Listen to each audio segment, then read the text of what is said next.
गृह मंत्री अमित शाह का बिहार 3 दिवसीय दौरा है और इस 3 दिवसीय दौरे को लेकर और जिस प्रकार से नेता प्रतिपक्ष तेजस्वी यादव ने बिहार के खजाने के खाली होने को लेकर बड़ी बात कही है, अब उसको लेकर विपक्ष सीधे तौर पर सत्ता पक्ष पर हमलावर है।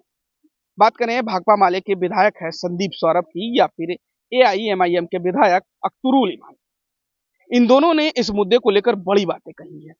3 दिवसीय दौरे, अमित शाह का जो 3 दिवसीय दौरा है, उस दौरे को लेकर इन्होंने कहा है कि गृह मंत्री हैं और ऐसे में उनका आना चाहिए और अंदरूनी सुरक्षा को लेकर उन्हें चिंता भी करनी चाहिए, लेकिन इस अंदरूनी चिंता को लेकर कई बातों का ख्याल भी रखना चाहिए।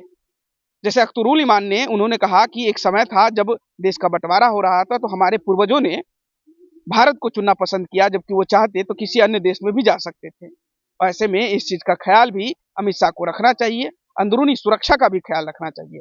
लेकिन इस 3 दिवसीय दौरे को लेकर संदीप सौरभ ने बड़ी बातें कही है। उन्होंने सीधे तौर पर कहा है कि डबल इंजन की सरकार है, लेकिन केंद्र में और राज्य में दोनों जगह ये दोनों सरकार फेल है।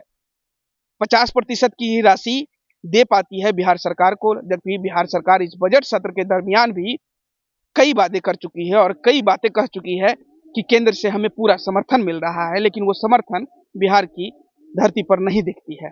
सुनवाते हैं आपको संदीप सौरभ को और फिर अख्तरुल इमान को, क्या कुछ कह रहे हैं ये दोनों। देखिए, तो हम लोग की पार्टी बैठेगी, महागठबंधन के लोग बैठेंगे, तय करेंगे, वहां से सब तय होना है। तो महागठबंधन संगठित होकर के राज्यसभा में जिस सीट पे भी बात होनी है तो वो बैठ करके लोग बात करेंगे, उसके लिए पार्टी के नेता हैं। लेकिन संख्या पर कम हो रही है सर, एआईएमआईएम क्या समर्थन करेगा, आपके साथ रहेगा? कर दे तो अच्छा है, लेकिन ये बात तो महागठबंधन की बैठक में होगी सर, रणनीति को लेकर के। अमित शाह है बिहार दौरे पर आ रहे हैं, 3 दिन का प्रवास। देखिए, अमित शाह बिहार में आ रहे हैं, लेकिन बिहार को लेकर के केंद्र सरकार का जो रवैया है वो तो पूरी तरीके से बेकार है। बजट सत्र चल रहा है, बजट सत्र में सरकार ने जितना दावा किया है कि केंद्र से हमें इतना पैसा अनुदान के रूप में मिलेगा, पिछले 4 साल से लगातार हर साल उसमें 50% के आसपास केंद्र सरकार ने कम पैसा दिया है। तो आप डबल इंजन की सरकार भी कह रहे हैं, ऊपर से नीचे तक आप फेल भी दिख रहे हैं, और बिहार से जो वादा सरकार केंद्र कर रही है वो नहीं हुआ। अब अमित शाह बिहार में आ रहे हैं और नीतीश जी का जो पुरानी मांग थी कि पटना विश्वविद्यालय को केंद्रीय विश्वविद्यालय का दर्जा देंगे, ये तो मांग थी नीतीश कुमार की। नरेंद्र मोदी साहब से मंच पर इन्होंने कहा था कि आप दे दीजिए दर्जा। तो बिहार में डबल इंजन की बात कहनी है, लेकिन बिहार का कोई मांग नहीं होना है पूरा। तो यही है स्थिति। भाई, वो भारत के होम मिनिस्टर हैं, भारत के कोने कोने में जाने का उनका अधिकार है और अंदरूनी सिक्योरिटी का उनकी जिम्मेदारी है। उनको आना चाहिए और उनको देखना चाहिए। और जाहिर है कि सीमांचल बांग्लादेश और नेपाल के बॉर्डर पर है, विदेशी दुश्मनों से भी होशियार रहना जरूरी है। लेकिन मेरी विनती होगी गृह मंत्री से कि आप आए हैं तो आप सामरिक दृष्टिकोण से, आंतरिक सुरक्षा के दृष्टिकोण से विश्लेषण जरूर कीजिए। लेकिन जिस सीमांचल में आप आए हैं, ये सीमांचल का वो इलाका है कि अगर हमारे पूर्वज करवट बदल तो बांग्लादेश चले जाते, लेकिन हमारे पूर्वजों ने कुर्बानी दी है और भारत को अपना देश समझा है, और हम सरहद के हम पासबान हैं। हमारी आर्थिक स्थिति क्या है, हमारी सामाजिक स्थिति क्या है, हमारी शैक्षणिक स्थिति क्या है, हमारे यहाँ पलायन कितना है, हमारे यहाँ बीमारी कितना है, इंफ्रास्ट्रक्चर की कितनी कमी है। मैं समझता हूँ कि अगर हृदय में इंसाफ है तो उसको भी आप देखेंगे और सीमांचल के विकास के बारे में भी फिक्रमंद होंगे। ये हम लोगों की उम्मीद है। लेकिन भाई वीरेंद्र तो कह रहे हैं कि हिंसा भड़काने के लिए आ रहे हैं, वहां बिगाड़ने के लिए आ रहे हैं। सवाल ये पैदा होता है कि बीजेपी के लोगों का कल्चर रहा है, अब वो आ गए हैं तो हम अंदेशों पर नहीं जीते हैं। अगर वो भड़काएंगे तो देखेंगे हम लोग तो आग बुझाने वाले लोग हैं। राज्यसभा की सीट के लिए किसका समर्थन रहेगा? महागठबंधन का, एनडीए कह रहा है कि कई विधायक हमारे संपर्क में भी है। मैंने आप लोग बड़ी पार्टियों के हैं, दलितों का कोई नहीं इस देश में। मैंने हम लोग कमजोर पार्टी हैं तो हम लोग वोट देंगे सिर्फ। हम लोगों ने शुरू दिन में कह दिया है कि हम सीमांचल के इलाके से आते हैं, माइनॉरिटी के दरमियान में से आते हैं। बड़ी पार्टी आप हैं, आपका प्रतिनिधित्व राज्यसभा में है, हमारा कोई नहीं है। बैरिस्टर जनाब असदुद्दीन ओवैसी साहब जब बोलते हैं पार्लियामेंट में तो 56 वाले सीने को पसीना आ जाता है। तो राज्यसभा में भी हमारा एक आदमी जाए जो सही तौर पर दलितों का, पिछड़ों का, माइनॉरिटी का वहाँ सही तौर पर प्रतिनिधित्व करे। इसके लिए हमने कहा है कि अगर आप सेकुलरिज्म के प्रहरी हैं, अगर फिरका परस्तों को आप रोकना चाहते हैं, तो मुझसे ज्यादा सांप्रदायिक शक्तियों से आप नहीं लड़ते हैं, इसलिए हमें अब की बार वोट दीजिए। हमने तो ये विनती पहले कर ली है लोगों से। मैं ये कहूंगा वो तमाम तर लोग जो लोग चाहते हैं कि फिरका परस्ती को रोकें, उनको मेरा साथ देना चाहिए। जो लोग सांप्रदायिक नहीं है, जो लोग सेकुलर हैं, मैं समझता हूँ मेरा साथ देंगे वो।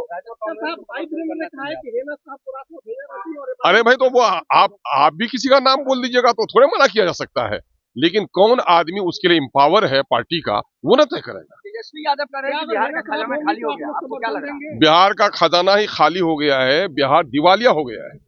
इन लोगों ने अभी सुप्रीम कोर्ट ने भी वर्डिक्ट दी है कि रेवड़ी न बांटा करें, ये टोटली ब्राइब है। ड्यूरिंग इलेक्शन कैंपेन समझिए, इन लोगों ने ड्यूरिंग इलेक्शन कैंपेन 1,54,00,000 लोगों को पैसे दिए हैं 10-10 हजार। ये ब्राइब है। सुप्रीम कोर्ट को तो सो मोटो नोटिस लेना चाहिए कि ऐसे वक्त में जब यहाँ नियम बंधा हुआ है, जो प्रोटोकॉल है, जो आचार संहिता है, वो ये है कि कोई सैंक्शन स्कीम भी अगर है तो उसमें कोई मंत्री, कोई विधायक जाकर न उसका उद्घाटन कर सकता है, न शिलान्यास कर सकता है। जब ये आचार संहिता है तो फिर किस वजह से डायरेक्ट आप लोगों को, बेनिफिशियरी को पैसा पहुंचा रहे हैं? ये टोटली ब्राइब है। उसका नतीजा क्या हुआ है? जितने भी काम है आपके डेवलपमेंट के, वो प्रभावित हो गए हैं। पुलों का बनना रुक गया है, भवन का बनना रुक गया है, स्कूल के घर नहीं बन पा रहे हैं, लोगों को सही समय पर वेतन नहीं मिल पा रहा है। और उस पर करेंगे क्या कि ये लोग दूसरी तौर पर अपने खजाना को तो लुटा दिया है। जिस तरह से जुआरी जुआ में खेल जाता है, शराबी पी लेता है शराब, पेट भरने के लिए चोरी डाका करता है, ठीक उसी तरह से सरकार डाके डाल रही है। डाके डाल रही है। क्या डाके डाल रही है? मोटरसाइकिल को चेक कर रही है, गाड़ी को चेक कर रही है, और क्या कर रही है कि हमारा इलाका सीमांचल पिछड़ा है। हर साल बाढ़ में खेत कटती है, घर कटता है, और लोग घर निर्माण के काम के लिए 2-4 ट्रॉली अगर मिट्टी भरते हैं, उसको 1-1 लाख रुपए जुर्माना कर रहा है। पुलिस अलग उगाही कर रही है। ये सरकार जनता को लूट रही है। तो आपने साफ तरीके से विपक्ष के दो नेता हैं, एआईएमआईएम के विधायक थे अख्तरुल ईमान और संदीप सौरभ, भाकपा माले के विधायक थे।